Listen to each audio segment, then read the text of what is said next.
Sa video natin ngayon, mag-i-install tayo ng custom ROM sa cellphone ko na Poco X5 Pro. Keep in mind na sa pag-install ng custom ROM, pwedeng masira, maraming bugs na ma-encounter, at really maging paperweight yung phone. Ibig sabihin, walang silbi yung phone at irreversible yung damage sa phone. Di naman laging nangyari to, pero very possible. Para saan nga ba itong custom ROM sa device? Ginagawa to para mas ma-customize, magkaroon ng bagong features at ma-upgrade sa latest version yung device, even though officially ended na yung Android update sa device na gamit mo. Para maka-install tayo ng custom ROM sa phone ko, meron tayong mga process na kailangang sundan.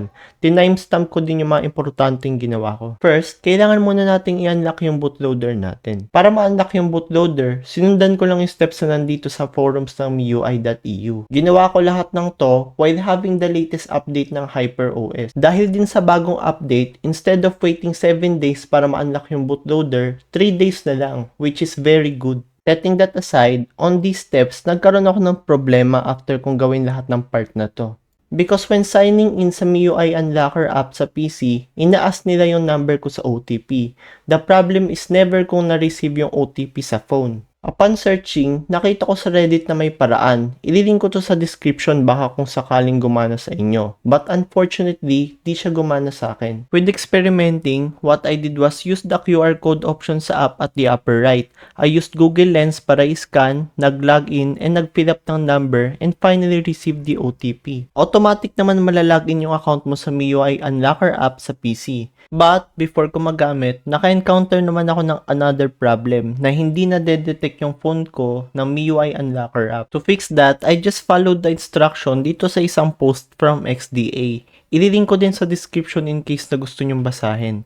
Using this app, makikita natin kung ilang oras pa bago ma-unlock, and ito na din mismo yung pang-unlock ng bootloader. Ganito yung itsura habang ina-unlock yung phone. Just keep in mind na mare-reformat yung phone at madidelete lahat ng data after unlock. After that, magpa-flash naman tayo ng ROM. To flash the ROM, we need 4 or more files. Boot, vendor boot, DTBO, at yung ROM files. And if ever, yung gaps at other additionals. To flash a ROM, first, download muna natin lahat ng kailangan natin. Yung pang-flash na app at yung ROM files. Yung pang-flash nandito sa guide na to at pwede i-download. Iba yung language ng guide pero fortunately pwede translate. Yung ROM files ay nakadepende sa inyo kung anong ROM yung gagawin nyo. I-extract ang platform tools na zip file sa root ng C drive and i-copy lahat ng ROM files sa loob ng folder na to. I-type yung CMD sa address bar para mapalabas yung CMD sa current directory. Next, kailangan naman natin ilagay yung commands na provided sa guide in order. After flashing the 3 files, gamitin nyo yung command na fastboot reboot recovery para ma-reboot sa new recovery na na-install nyo. After rebooting, magigreet kayo ng recovery na far sa alam nyo na itsura ng recovery mode. In this recovery, pwede kayo gumamit ng touch, pero may mga iba na gumagamit lang ng volume buttons to move at power to select. Bago mag-flash ng ROM, i-factory reset muna natin yung device. Click lang yung factory reset, format data factory reset, at format data. After that, ipa-flash na natin yung ROM. Sa recovery, go to apply update, then apply from ADB. Tapos, using the command again na provided sa guide, copy this at yung name ng zip file para ma-flash yung ROM.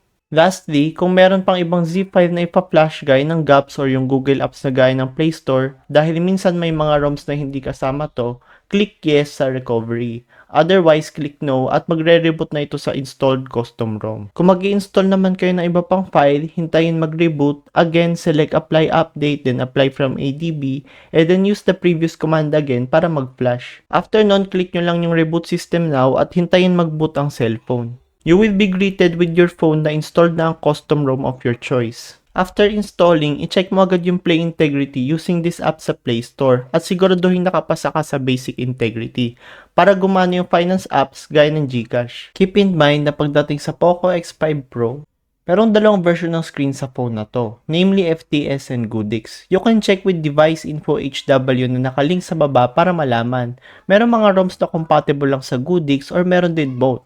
Pero if you flash the wrong one, di gagana yung display mo na maayos. Fortunately, reversible naman yung problema na yon.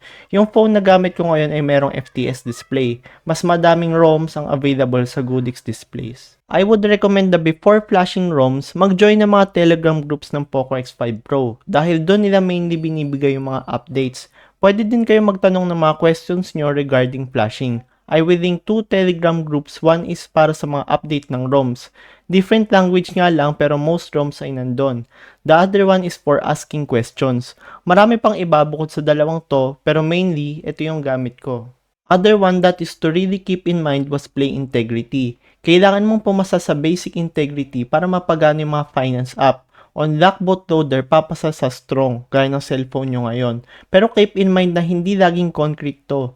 I encountered one app na hindi talaga gumagana yung app kahit pasado sa basic integrity. On the recovery na hindi pwede yung touch controls, when going back, remember na nasa pinakataas yung back selection na you can select using power button. Lastly, meron din ako nakita na bago lang na official maintainer ng Durfest custom ROM para sa phone na to na Pilipino. You can check out his Telegram group sa description. Ito naman yung pros and cons sa pagpa-flash ng custom ROMs. For pros, you have no bloatware. Tanggal lahat ng apps na hindi mo kailangan. More features. Sa custom ROM na Baikal OS na gamit ko ngayon, meron ako nadagdag na features gaya ng bypass charging and power profiles. Lastly, possibility na ma-fix lahat ng na-encounter na problems. Gaya ng sa akin na di gumagana yung Bitwarden at nagba-black screen sa Firefox. For cons, you will lose strong integrity sa play integrity. Ito yung pinakamalaking deal breaker dahil yung apps mo, most notably yung banking apps ay di magpa-function kung broken yung play integrity.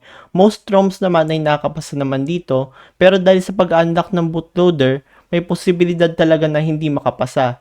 Kaya always check agad after flashing ROMs. Bugs. Of course, especially sa mga newer big updates ng ROM dahil inaayos pa ng maintainer, possible talaga na may bugs na may encounter. Lastly, ay may malaking risk pa din pagdating sa paggawa nito. Pwedeng masira at di magamit yung device nyo. May restore tools naman gaya ng Mi Flash tool, pero may extreme cases na hindi gagana yon na tinatawag na hard break. I-recommend ko ba na mag-custom ROM? No, this is not for everyone. Again, may malaking chance na masira yung device nyo and you should at least know kung paano mag-restore pabalik at kung ano ang gagawin kung mangyayari yon. Pero, if you really want to do this, I would recommend na sumali sa Telegram group gaya ng binigay ko and ask questions at mag-search sa group before doing anything.